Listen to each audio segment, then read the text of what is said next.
바울이요 골로새서 1장과 2장에서는 뭐에 대해서 이야기했냐면 그리스도에 대해서 이야기했습니다. 다시 말해서 기독론 교리에 대해서 이야기를 했어요. 그러고 나서 이제 뭐에 대해서 이야기하냐면 기독론의 교리에 따른 이제 삶을 어떻게 살아야 되는가 이거에 대해서 이야기합니다. 다시 말해서 이제 성도들이 그러면 그리스도에 대해서 알았으니까 이걸 근거로 해가지고 어떤 삶을 살아야 하는지 이거에 대해서 좀 이야기를 해요. 오늘 말씀 1절을 보면요. 그러므로 너희가 그리스도와 함께 다시 살리심을 받았으며 위의 것을 찾으라. 거기는 그리스도께서 하나님 우편에 앉아 계시니라 이렇게 말씀을 해요. 그러니까 바울은 골로새 교회 성도들 더 나아가서 오늘날 자신의 예수 그리스도를 갖다가 이제 믿는다고 하는 성도들에게 뭐라고 하냐면요. 너희는 그리스도와 함께 살리심을 받았다면 위의 것을 찾는 삶을 살아라 이렇게 이야기합니다. 근데 여기 그리스도와 함께 다시 살리심을 받았으면 이 말이 가지고 있는 의미는 뭐냐면 뭘 전제로 하고 있는 거냐면 이게 그리스도와 함께 죽었다라는 것을 갖다 전제로 하는 거예요. 바울은요 2장 20절에서 뭐라고 이야기했었냐면요 너희가 세상의 초등학문에서 그리스도와 함께 죽었거든 이렇게 이야기했어요. 이건 성도들이 세상의 원리에 따라서 사는 삶에서 이제 그리스도와 함께 죽은 사람들이란 말이죠. 다시 말해서 성도는 어떤 사람들이냐 그리스도를 자신의 주인으로 구원자로 영접했기 때문에 이제 더 이상 세상의 원리에 따라서 사는 삶에서 죽은 사람이라는 거예요. 그러니 성도들은 이제 더 이상 세상의 원리에 따라서 사는 사람들이 아니라라는 거죠. 그러니까 세상 사람들이 사는 방식에 따라서 이제 삶을 살면 안 된다 이런 말이에요. 쉽게 말하면 좀 이제 달라야 된다는 거죠. 성도는 그리스도와 함께 세상의 원리에 따라서 사는 삶에서 죽었기 때문에 그리스도와 함께 살리심을 받은 그런 존재예요. 그러니까 이제 새로운 삶을 살아야 돼요. 여기 함께 다시 살리심을 받았으면 이게요. 우리 말로는 번역이 긴데 헬라어로는요 단어 하나입니다. 한 단어예요. 한 단어. 이게 한 단어. 그 시제가 뭐로 되냐면 과거 수동태로 되어져 있어요. 이게 무슨 말이냐면 너희는 이미 그리스도와 함께 다시 살리심을 받았다 이 말하는 거예요. 이게. 지금 우리 번역본은 살리심 받았으면 무슨 뭐 조건 하는 것 같은데 이렇게 헬라어 원문을 보면요 과거형으로 되어 있기 때문에 이미 너희들은 그리스도와 함께 다시 살리심 받았다 이렇게 되어져 있어요. 이게. 다시 말해서 그리스도와 함께 죽은 성도는 그리스도와 함께 다시 살리심 받았다는 거예요. 바울은요 골로새서 2장 12절 13절에서 뭐라고 이야기했었냐면요 너희가 세례로 그리스도와 함께 장사되고 또 죽은 자들 가운데서 그를 일으키신 하나님의 역사를 믿음으로 말미암아 그 안에서 함께 일으키심을 받았느니라.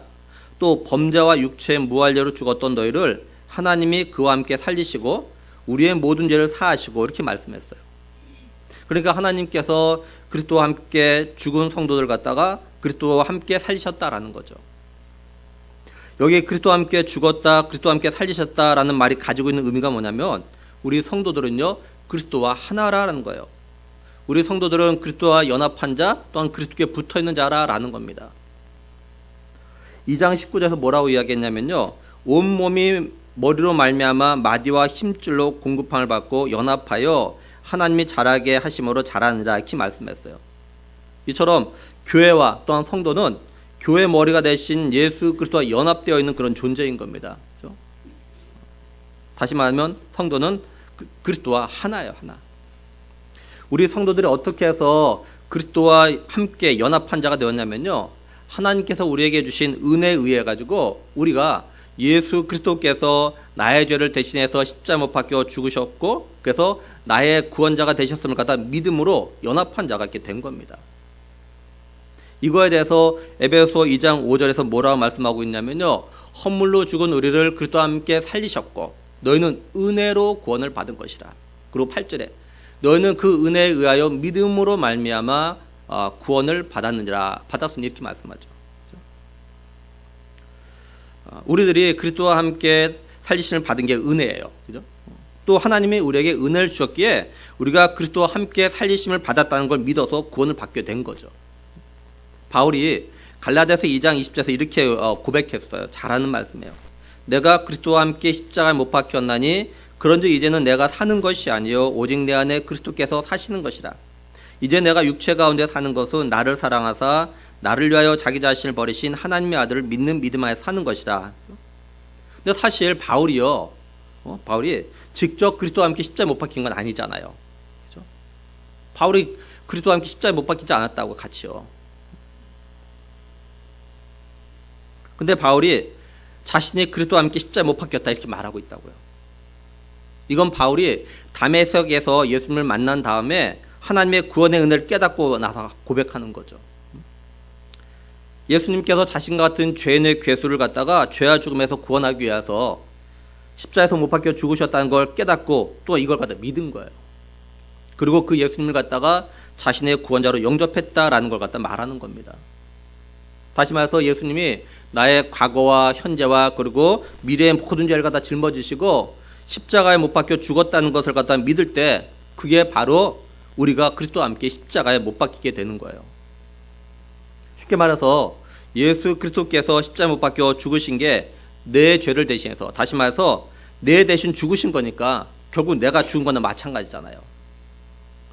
우리가 이걸 믿는 게 바로 그리스도와 함께 십자가에 못 박히는 겁니다. 또 예수님이 우리 죄를 대신해서 십자가에 못 박혀 죽으신 다음에 하나님께서 예수님을 갖다가 3일 만에 다시 살리신 건 결국 이제 우리 자신들이 죄에서 자유함을 받았다, 이게 되는 거죠. 죄에서 자유함을 받았으니까 다시 말해서 죄의 삭이 죽음인데 예수님이 우리의 죄값을 갖다 지불해서 죄가 없는 것으로 인정받았으니까 우리가 살아난 거예요. 더 이상 우리들은 죄로 인해서 죽은 존재가 아니라는 거예요. 그런데 이런 일이 일어난 건요, 하나님께서 예수님을 살리심으로 인해서 우리에게 이런 일이 생긴 거예요. 따라서 우리가 예수 그리스도로 말미암아 죄의 종에서 벗어나서 자유하게 되었다는 걸 갖다 믿는 게 그리스도와 함께 다시 살리심을 받은 겁니다. 그러니까 고로새 교회 성도들, 더 나아가서 예수 그리스도를 갖다가 구원자로 믿는 성도들은요, 그리스도와 함께 이미 살리심을 받았다라는 거예요. 그렇다면 이처럼 그리스도와 함께 살리심을 받은 성도는 어떤 삶을 살아야 하냐라는 겁니다. 1절을 다시 오면은, 그러므로 너희가 그리스도와 함께 다시 살리심을 받았으면 위의 것을 찾으라. 거기는 그리스도께서 하나님 우편에 앉아 계시니라, 이렇게 말씀을 해요. 어떤 삶을 살아야 되냐? 위의 것을 갖다 찾는 삶을 살아야 한다는 거죠. 왜? 거기에는 그리스도께서 하나님 우편에 앉아 계시기 때문이라는 거예요. 다시 말해서 그 위에는 우리를 구원해 주신 예수 그리스도께서 하나님 우편에 앉아 계시기 때문이다. 그러니까 위의 것을 찾아야 된다, 이렇게 말씀하는 거예요. 이 말 갖다가 다른 말로 한마디로 말하면 정말로 그리스도와 함께 살리심 받은 성도는요, 자기 자신 살리신 예수 그리스도를 갖다가 바라보면서 살아야 한다는 겁니다. 여기 찾으라라는 이 헬라 단어가 가진 의미가 뭐냐면 뭔가를 갖다가요, 자기의 것으로 이렇게 만들려고 이런 만들고자 하는 그 강한 어떤 그 갈망을 가지고 찾는 걸 말하는 겁니다. 이렇게. 그러니까 그냥 단순히 그냥 뭔가 찾는다 이런 말이 아니라요, 그죠? 그걸 갖다 반드시 찾아가지고 내 걸로 만들어야겠다, 이런 마음을 가지고 찾는 거. 그럴 때 쓴 단어가 이 찾으라, 이 단어입니다. 이게. 그러니까 열심히 찾겠죠, 그죠? 따라서 자신이 그리스도와 함께 살리심 받았다는 걸 진실로 믿는 성도는요, 하늘에 계신 예수 그리스도만을 갖다 바라보는 거예요. 그리고 하나님 우편에 앉으신 예수 그리스도가 계신 그곳에 가기 위해서요, 더욱 열심히 믿음으로 살아야 한다라는 겁니다. 마치 찾듯이. 그렇다면 위의 것을 갖다 찾는 삶은 어떻게 하는 걸까요? 어떻게 사는 게 위의 것을 갖다가 찾는 삶일까요? 2절에 보면 이렇게 말씀하죠.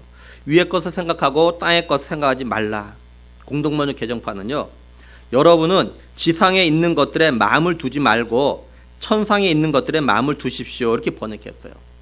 그리고 메시지는요, 발을 질질 끌며 땅만 쳐다보고 다니거나 바로 눈앞에 있는 것들에 관심을 빼앗기지 마십시오. 위를 바라보고 그리스도 주위에 무슨 일이 일어나고 있는지를 주목하십시오. 정말 중요한 일이 벌어지고 있는 것은 바로 그곳입니다. 그분의 시각에서 사물을 보십시오, 이렇게 번역했어요. 여기 생각하다는 이 헬라 단어가 어디에서 이렇게 나온 거냐면요, 마음, 감정이라는 단어에서 이렇게 나온 겁니다, 여기에서. 그래서 어떤 뜻이냐면요, 애정을 두다, 관심을 기울이다, 주목하다, 이런 뜻입니다. 생각하다가. 그냥 생각하는 그런 개념이 아니라 애정을 두는 거, 애정을 갖는 거, 막 관심을 가지는 거, 마음을 기울이는 거, 이게 생각하다예요. 그러니까 그리스도와 함께 살리심 받음을 갖다 믿은 성도는 어떡하냐? 좀 위의 것에 관심을 가져야 된다는 거예요. 좀 위의 것에 좀 주목해야 된다는 거죠. 그리고 위의 것에 좀 애정을 가져야 한다는 거예요. 반면에 땅의 것에는요, 관심을 좀 끊어야 한다는 겁니다. 그렇다고 이 말이 땅에 있는 모든 걸 갖다 포기하란 말이 아닙니다. 그리고 땅에 있는 건 모두 쓸모없어. 또 땅에 있는 것은 다 나쁜 거야. 절대로 하면 안 돼. 뭐 이런 금육주의적인 삶을 살라 이런 말이 아니에요. 땅의 것을 갖다 목표로 해서 살지 말고 좀 위의 것을 갖다 목표로 해서 삶을 살아가라라는 거예요. 그리고 이런 삶을 살면 정말 그 삶이 변한다는 겁니다. 땅의 것 생각하지 말아야 되는 이유는요, 우리 그리스도인들에게요, 땅의 것은 믿음의 삶에 유익하지 않기 때문에 그래요. 땅의 것을 바라보다가 죄를 지은 한 예를 들면 소돔과 고모라 때 롯의 두 딸의 모습을 갖다가 모습에 찾을 수 있어요. 하나님께서 소돔과 고모라에 유황과 불을 내려가지고 멸하셨죠. 이때 아브라함의 조카 롯과 그의 아내와 두 딸만 그 소돔과 고모라에서 나와요. 근데 롯의 아내는 말씀에 불순종해서 뒤를 돌아보고 봐서 소금 기둥이 되죠. 이제 롯과 롯의 두 딸이 그죠? 이제 그 소알에 있는 산 굴에 숨어 있어요. 근데 그때 롯의 큰 딸이 자기 동생에게 뭐라고 이야기하냐면요. 창세기 19장 31절 32절 보면요. 큰 딸이 작은 딸에게 이르되 우리 아버지는 늙으셨고 온 세상의 도리를 따라 우리의 배필될 사람이 이 땅에는 없으니 우리가 우리 아버지에게 술을 마시게 하고 동침하여 우리 아버지로 말미암아 후손을 이어가자 하고, 말씀을 잘 보면 우리의 배필될 사람이 이 땅이 없으니 이렇게 이야기해요. 여기 이 땅이 어떤 땅입니까? 소돔과 고모라를 말하는 거예요. 소돔과 고모라가 유황불에 멸망당해서 이 땅에 살고 있는 사람이 다 죽었어요. 근데 이 땅 말고, 다시 말해 소돔과 고모라 말고 다른 곳에는 사람들이 살고 있었다고요. 그렇죠? 롯의 두 딸은 분명히 아버지 롯으로부터 아브라함에 대한 이야기를 들었을 거예요. 그렇죠? 그러니까 다른 곳에 다른 땅의 다른 곳에도 사람들이 살고 있다는 걸 갖다 생각했다면 이 딸들이요 아버지와 동침해서 자손을 갖다가 낳아야겠다 이런 생각도 하지 않았을 거예요. 근데 두 딸이 이 땅, 다시 말해서 소돔과 고모라만 생각해서 해선 안 될 행동을 갖다 했던 거예요. 오늘 우리들도 이 땅의 것을 생각하고 위의 것을 생각하지 않으면요 죄를 범하게 돼요. 사실 오늘날 그리스도인들도요 위의 것을 생각하지 않고 땅의 것을 생각하며 살아가는 사람들이 생각보다 많이 있어요. 어쩌면 아마 우리들 가운데도 위의 것보다는 땅의 것을 갖다 더 많이 생각하면서 땅의 것에 더 많은 관심을 가지고 살아가는 사람들이 있을 겁니다. 아니 어쩌면 오늘 우리가 다 그럴지도 모르겠어요. 사실은요. 어쩌면 롯의 큰딸처럼 우리의 배필될 사람이 이 땅이 없으니 이런 생각을 가지고, 다시 말해서 이 땅에서 말씀대로 사는 게 불가능하다고 생각하는 성도들이 너무도 많다라는 거예요. 그래서 이 땅에서 어떻게 정직하게 살아? 남들도 다 하는데 나만 안 하면 바보잖아.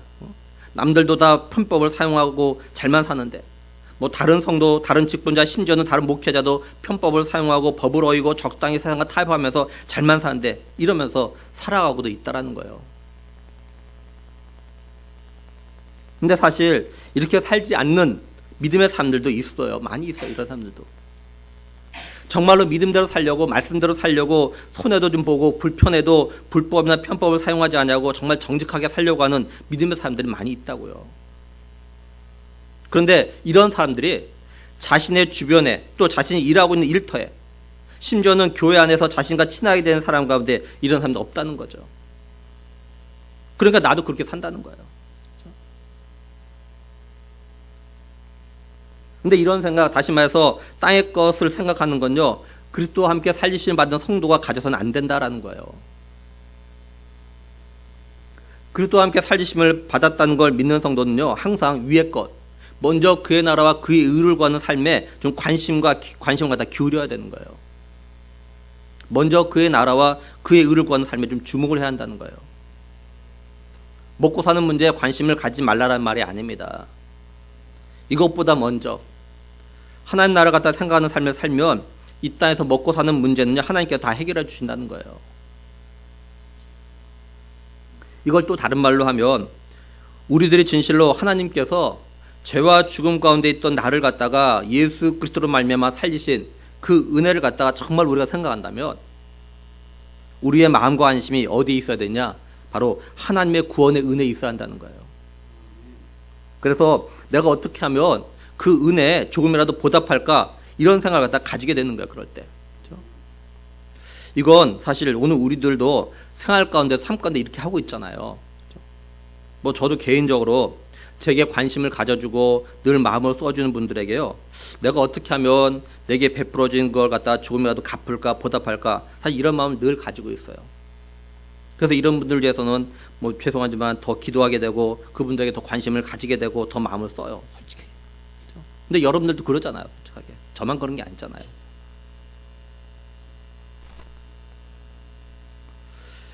그렇다면 우리들이 진실로 하나님의 은혜에 구원받은 거에 대해서, 은혜로 구원받은 거에 대해서, 그죠? 어떻게 하면 그 은혜에 보답하는 삶을 살까? 내가 어떻게 하는 게 하나님의 구원의 은혜를 갖다가 정말로 마음에 간직하며 살아가는 삶일까? 이걸 갖다 생각해야 되잖아요, 이게. 그죠? 다시 말해서, 나의 죄를 대신해서 십자가에 죽으셨다가 살아나셔서 지금도 하나님 보좌 우편에 앉아 계신 예수 그리스도에게 좀 관심을 가져야 하는 거예요. 그러면 지금 위에, 그러니까 하나님 보좌 우편에 계신 그리스도께서는 뭘 하고 계실까요? 히브리서 8장 1절에 보면요, 지금 우리가 하는 말의 요점은 이러한 대제사장이 우리에게 있다는 것이라. 그는 하늘에서 지극히 크신 이의 보좌 우편에 앉으셨으니, 이렇게 말씀을 해요. 여기 대제사장은 예수 그리스도를 갖다 말합니다. 예수 그리스도가 지극히 크시니, 다시 말해서 하나님 보좌 우편에 계시다라는 거, 앉아 계시다는 거예요. 거기서 예수 그리스도께서 뭘 하고 계시냐? 히브리서 7장 24절 25절 보면요, 예수는 영원히 계심으로 그 제사장 직분도 갈리지 아니하느니라. 그러므로 자기를 힘입어 하나님께 나아가는 자들을 온전히 구원하실 수 있으니 이는 그가 항상 살아계셔서 그들을 위하여 간구하심이라, 이렇게 말씀을 해요. 예수 그리스도는요, 자기를 힘입어 나오는 자, 다시 말해서 자신과 함께 살리심을 받았음을 갖다 믿고 하나님께 나오는 자들 위해서 간구하고 계시다라고 말씀을 해요. 로마서 8장 34절에서도요, 다시 살아나신 이는 그리스도 예수시니 그는 하나님 우편에 계신 자여 우리를 위하여 간구하신 자시니라, 이렇게 말씀을 해요. 그러면 그리스도께서 하나님 보좌 우편에서 우리를 위해서 뭘 간구하실까요? 다시 말해서 보좌에 앉으신 예수님께서 여러분을 위해서 뭘 간구하실까요?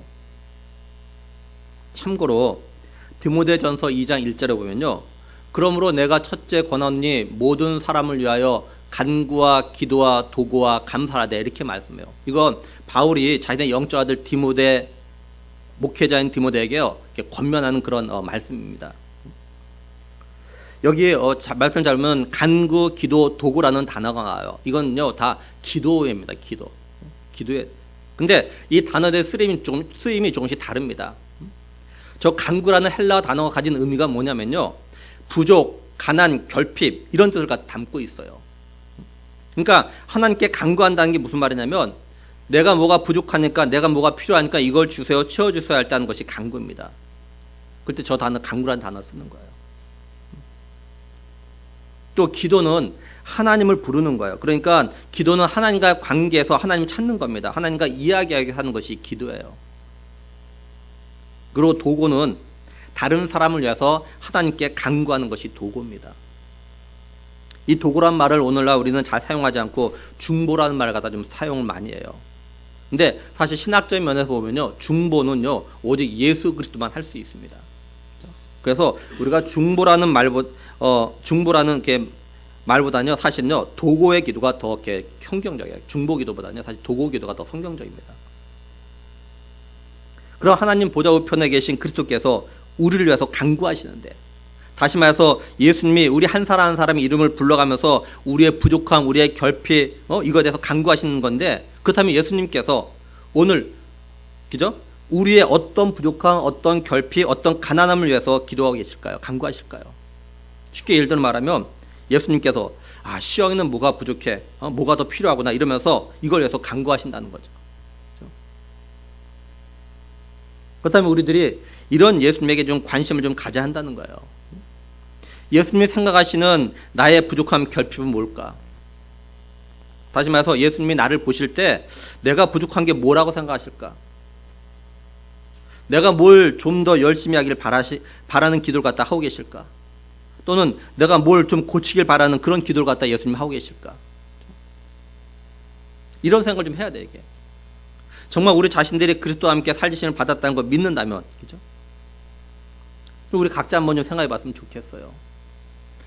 지금 예수님께서 하나님 보좌 우편에 앉아 계시는데 그 예수님께서 예배를 드리면 말씀을 듣고 있는 나를 보시면서 나를 위해서 뭘 간구하고 계실까? 예수님이 나를 보시고 뭐가 부족하다고, 뭐가 더 필요하다고, 또는 뭘 좀 더 열심히 해야 된다고 생각하시면서 그것 가지고 좀 기도하고 계실까? 예수님이 우리의 부족함과 우리의 결핍과 우리의 문제, 우리 약함에 대해서 간구하시는데요. 그건 우리가 모르는 것들이 아닙니다. 우리가 다 알고 있는 것들이에요. 다시 말해서 우리 자신들이 내가 뭐가 부족한지, 내 문제가 뭔지, 내가 뭐에 약한지 이런 거에 대해서 모르는데, 난 전혀 모르는데 이것 가지고 기도하시는 것이 아니라는 거예요. 우리가 다 알아요. 내가 뭐가 부족하고 내가 뭐가 문제고 내가 뭘 더 해야 되는 거 알아요. 근데 우리가 그걸 해결하기 위해서 열심히 하지 않는 이런 것 가지고 예수님요 간구하시는 거예요. 예를 들면, 그죠? 우리가 솔직하게 내가 예배 삶이 부족하고 문제가 있다는 거 잘 알잖아요. 예배를 들어도 주일 낮 예배 1시간만 드리고 그 외에 예배 시간에는 공예배 시간은 거의 나오지 않는 그런 것들 우리가 알고 있죠. 그죠? 시간이 없거나 직장 때문만이 아니라 시간이 있어도 안 나오잖아요. 또 우리 자신들이 성경을 갖다가 잘 읽지 않는다는 것도 잘 알고 있잖아요. 시간이 없어서가 아니라 성경을 읽어야 했다는 마음은 있지만 다른 걸 갖다 우선으로 하다 보니까 잊어버려서 안 읽는 그런 경우들이 너무 많죠.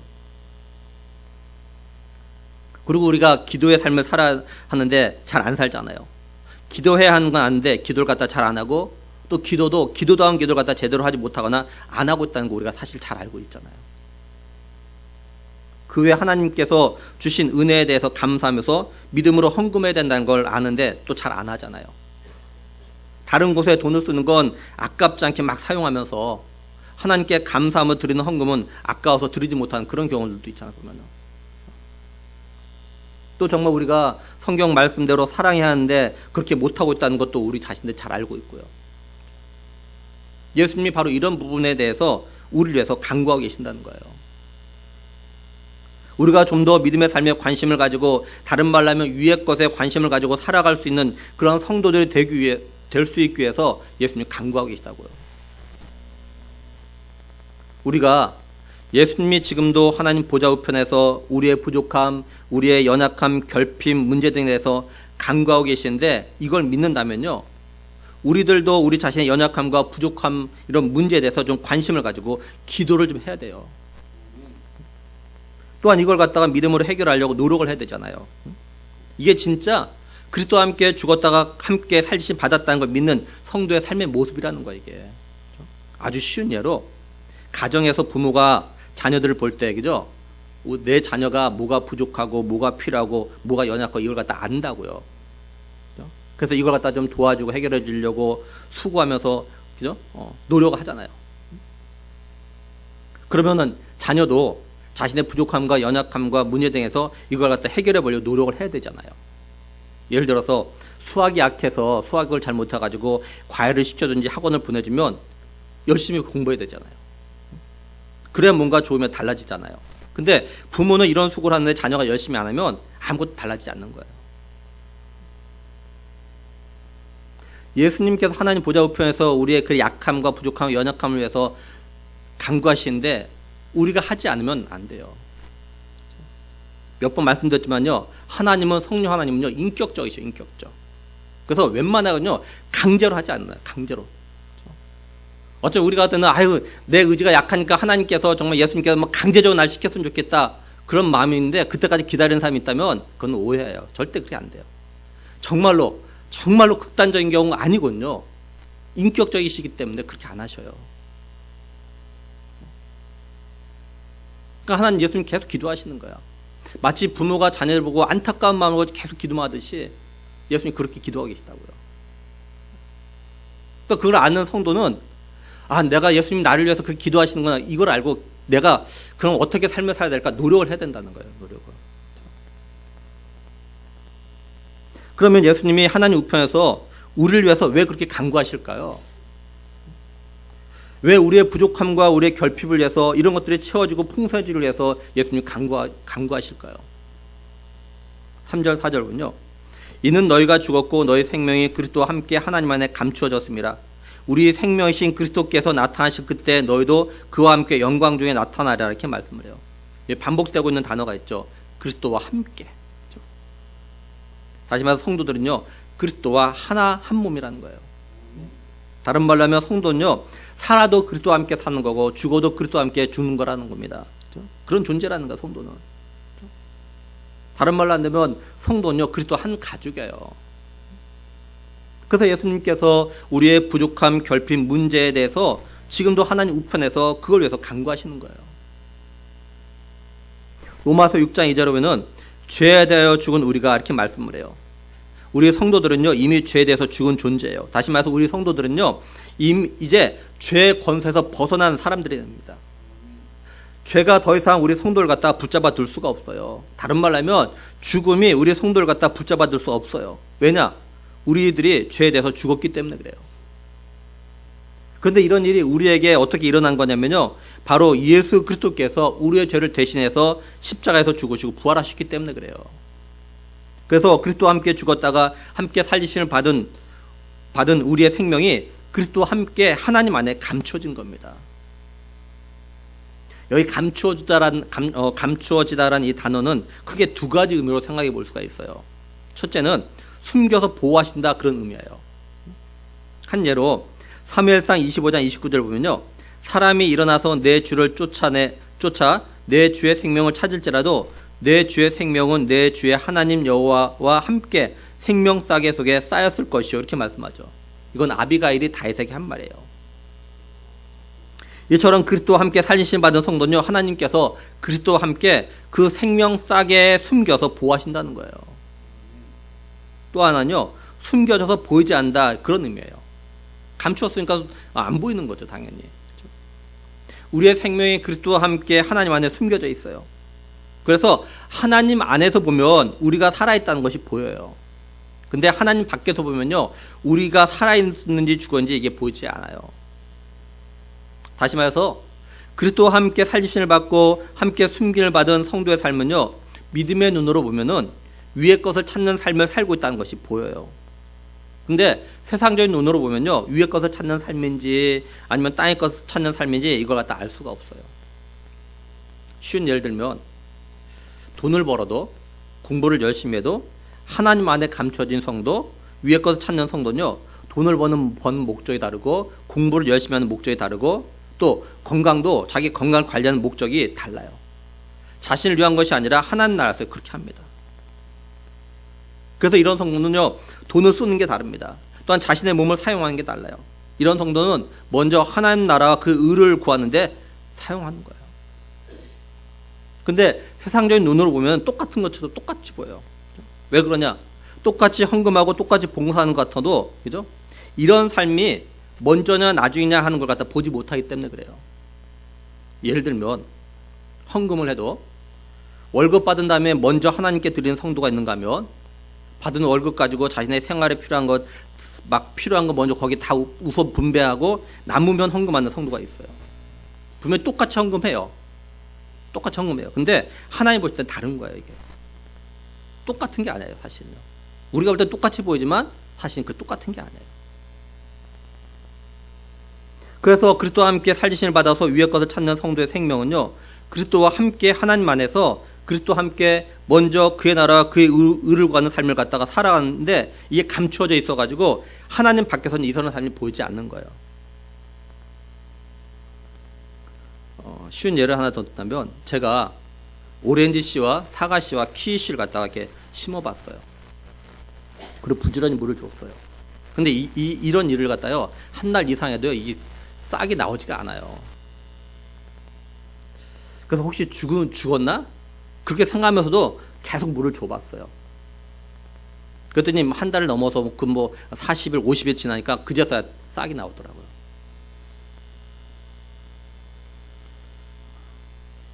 이 씨들이 땅 속에 있었기 때문에, 그죠? 땅 속에서 죽지 않고 살아가지고 싹을 틔울 갖다 준비를 하고 있었는데, 저는 땅 밖에서만 보고 딱 아내 거 못 보니까 이 씨가 죽은 거로 생각한 거야. 안 나오니까.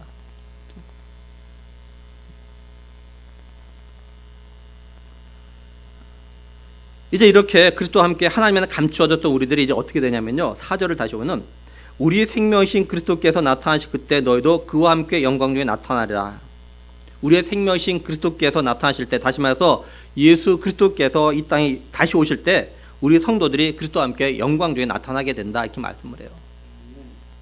다시 말해서 성도들이요, 위의 것을 찾는 삶을 산 결과가 이제 다 드러난다는 거예요, 이게. 다른 말로 하면 뭐예요? 항상 먼저 그의 나라와 그의 의를 구하는 삶을 산 결과가 드러난다는 거예요. 또 다른 말로 하면 로마서 8장 17절의 얘기죠. 자녀이면 또한 상속자 곧 하나님의 상속자요 그리스도와 함께 한 상속자니 우리가 그와 함께 영광을 받기 위하여 고난도 함께 받아야 할 것이라, 이렇게 말씀하고 있는 것처럼 정말로 그리스도와 함께 고난 받은 결과가 영광으로 나타난다는 거죠. 다시 말해서 지금까지 감추어졌던 성도들의 삶이 그리스도가 다시 이 땅에 오실 때 어떤 삶을 살았는지가 다 드러난다는 거예요. 감추어져 있다가. 사실 오늘 우리 성도들의 각자의 삶은요, 감추어져 있어요. 다시 말해서 우리들이 위의 것을 갖다 찾는 삶을 살고 있는지 아니면 땅의 것을 갖다 찾는 삶을 살고 있는지 사실 사람들은 정확히 몰라요. 그저 자기 눈에 보이는 걸로 판단하는 거죠. 저도 마찬가지예요. 그런데 우리가 보는 게 다가 아니잖아요. 내 눈에 보이는 것이 다가 아니잖아요. 그렇죠? 내가 안 보는 데서 일어나는 일들이 너무 많잖아, 사실은요. 다시 말하면 우리가 교회에서 어떻게 하고 있는가, 이게 다가 아니냐. 우리가 그죠? 우리가 다른 사람들이 가정에서 일터에서 어떤 삶을 살고 있는지 잘 모르잖아요. 그렇죠? 마치 숨겨진 것 같아, 숨겨진 것. 근데 예수 그리스도가 다시 오신 날에 그동안 숨겨진 것 같은 그런 삶들이 다 드러난다는 겁니다. 그래서 진실로 그리스도와 함께 살리심을 받은 걸 믿고 그리스도와 함께 하나님 안에서 믿음의 삶을 살며 또한 위의 것을 갖다 찾는 삶을 살아가려 노력한 성도는요, 그리스도와 함께 영광 중에 나타나게 되는 거예요. 반면에 이런 삶을 갖다 살지 않은 성도는 그리스도와 함께 영광 중에 나타나지 못하는 거고요. 근데 우리의 구원자 되신 그리스도는 하나님 우편에서 자신과 함께 살리심을 받는 성도들이 훗날 자신이 나타날 때 함께 영광 중에 나타나길 바라면서 현재 우리의 부족함과 연약함, 문제를 가지고 간구하고 계시다라는 거예요. 그리스도와 함께 살리심을 받는 성도들이 함께 영광 중에 나타나길 예수님이 간절히 바라면서 간구하고 계시다고요. 그래서 우리들이 위의 것을 찾는 그런 삶을 갖다가 주님은요, 바라고 계셔요. 그러면 진실로 자신이 그리스도와 함께 살리심을 받았다는 걸 믿는 성도는요, 무엇보다도 위의 것을 갖다가 찾는 삶을 갖다가 살아가기 위해서 노력을 해야 하는 거예요. 그리고 혹시 자신이 그리스도와 함께 살리심을 받았는지 확신이 없는 성도는요, 예수님을 갖다 인격적으로 만나기 위해서 기도해야 돼요. 그리고 성경을 읽고 말씀을 들으면서 말씀을 통해서 마음문을 갖다 두드리시는 주님의 음성을 갖다가 듣고 마음문을 갖다 좀 열어야 됩니다. 그러면 주님께서 우리의 마음에 들어오셔가지고 믿음을 주셔요. 그러므로 바라기는 우리 교회 모든 믿음의 식구들은 그리스도가 다시 나타나실 때까지 위의 것을 갖다 찾는 그런 삶을 살아갈 수 있길 간절히 소원합니다. 뭘 하든지 항상 먼저 그의 나라와 그의 의를 구하는 그 삶이 우선이 되는 우리가 되었으면 정말 좋겠어요. 그래서 훗날 그리스도와 함께 영광 중에 나타나는 우리 모든 믿음의 식구들 되기를 주님의 이름으로 간절히 축원합니다. 기도하시겠습니다.